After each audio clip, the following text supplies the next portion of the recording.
مرحوم الأصفهاني رضوان الله عليه يقول أتضرموا يا النار بباب دارها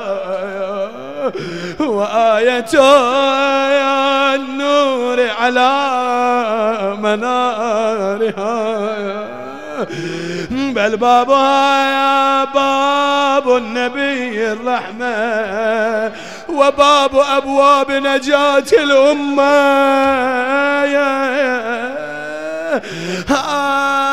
وتدري لما أحرقوا الباب بالنار أرادوا إطفاء ذاك النور أو تدري ما صدر فاطمة ما المسمار وما بال ضلعها المكسور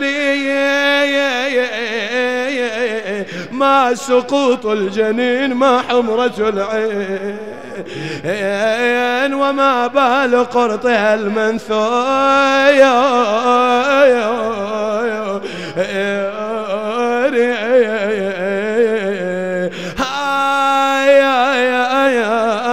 الزهرة بين الباب والحائط يا أبا صالح مولاي يا سيدي نور الله بين الباب والحائط وجاء يوم من الأيام نور الله في كربلاء على رمضاء كربلاء جثة بلا راية بعد وين نور الله خل أذكر مع الزهراء نروح مع صاحب الزمان بعد نور امرأة خوله خولي اللي كان رأس الحسين خداه جلست من المنام وإذا بها رأت النور من المطبخ شيعة موالين جاءت إلى المطبخ رأت النور من تنور بيتها رفعت الغطاء عن التنور وإذا بالنور من رأس في التنور جاءت إلى زوجها رأس من هذا قال هذا رأس الحسين بن علي أيوا حسينا هي تقول من أول الليل إلى الصباح كنت أسمع النياح والبكاء عند رأس الحسين تنادي وولدا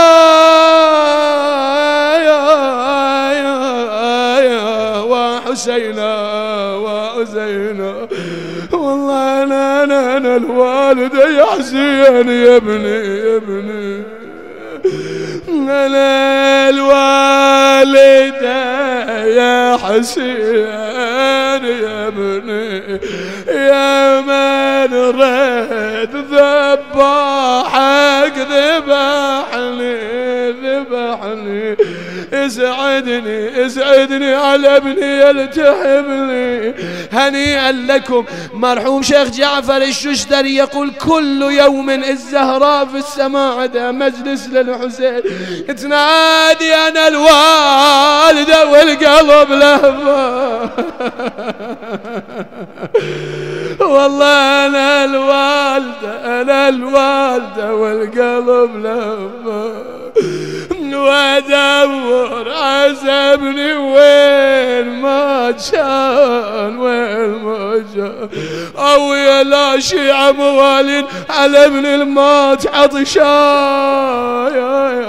شفتا الحسين ذابلتان من العطش والزهراء تنظر إلى جبده يا ابن يا ويلا ابن المات عطشان ولعبت فوق صدر الخيل أفاطمة لو خيلة الحسين مجدلة وقد مات عطشانا من شط فراتي